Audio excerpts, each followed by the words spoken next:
300 ফিটের ভাইরাল চাপটি খেতে এখন আর কষ্ট করে 300 ফিটে যাওয়া লাগবে না। আসসালামু আলাইকুম এভরিওয়ান, চলেন আজকে আপনাদের সাথে ভাইরাল এই চাপটি পিঠাটার রেসিপি শেয়ার করি।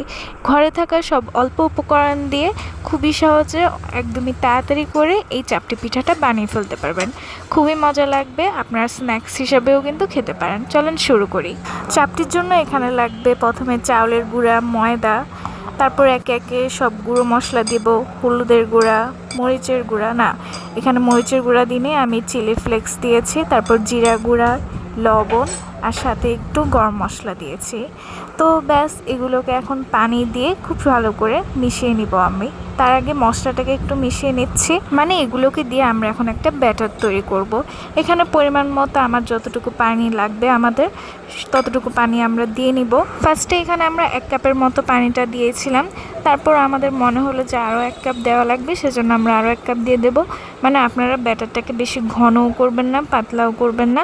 আমি দেখিয়ে দেবো এটার টেক্সচারটা কেমন হবে। এই যে এরকমই হবে এটার ঘনত্বটা। এই চাপটি পিঠা কিন্তু হাঁসের মাংসের ঝোল, গরুর মাংস এগুলো দিয়ে খেতে বেশি মজা লাগে, কিন্তু এটা কিন্তু এমনি খেতেও অনেক মজা, কারণ এখানে এখন যে বেসিক স্পাইসেসগুলো দিব এটার জন্য এটা আরও বেশি ইয়াম্মি লাগবে। তো এখানে ফার্স্টে আমরা একটা ডিম, ধনেপাতা, পেঁয়াজ, কাঁচামরিচ এগুলো দিয়ে নিয়েছি। এগুলো কিন্তু খেতে এমনিই মজা লাগে। ভিডিও শুরুতেই কিন্তু বলেছিলাম যে ঘরে থাকা সব অল্প উপকরণ দিয়েই আপনারা এই পিঠাটা বানিয়ে ফেলতে পারবেন। এখানে আমরা বাড়তি কোনো ইনগ্রিডিয়েন্ট ইউজ করিনি। এটাকে ডাল ঘুটনির সাহায্যে আমরা ভালো করে মিশিয়ে নিয়েছি। এখন এটা একে একে একটু একটু নিয়ে বানিয়ে নেওয়ার পালা। তো আমরা একটু ফ্রাই প্যানটা গরম হওয়ার পরে এটাকে চারদিকে ছড়িয়ে দিয়েছি।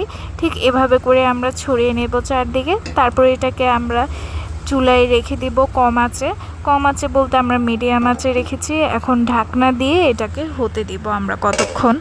আর এই চাপটি পিঠা কিন্তু ভর্তা দিয়ে খেতেও দারুণ লাগে। যে যে আইটেম দিয়ে খেতে চান এই চাপটি পিঠাটা ওটা দিয়েই ট্রাই করবেন। কিন্তু এখানে যেহেতু আমরা একটু কাঁচামরিচ, পেঁয়াজ, ধনেপাতা এগুলো দিয়েছি, সেজন্য এটা খেতে এমনি খুবই ভালো লেগেছিলো। দেখুন এটা কত ক্রিস্পি হয়েছে। আমি কিন্তু এটা খেয়েও দেখাবো, দেখবেন এটা আওয়াজ হয় ক্রিস্পিনেসের সাথে। আমরা এখানে যেহেতু ডিম দিয়েছি, ডিম দেওয়ার কারণে এটা একটু নরম তুলতুলে হবে, খেতে ইয়াম্মি লাগবে।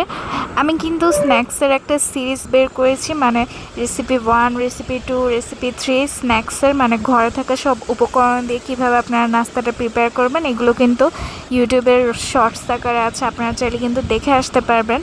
তো আমার এরকম নতুন রেসিপি পেতে আমার চ্যানেলটাকে সাবস্ক্রাইব করে রাখবেন। যারা বড় ভিডিও দেখতে প্রবলেম হয় ওরাই আর কি শর্ট ভিডিওটা দেখে আসতে পারেন।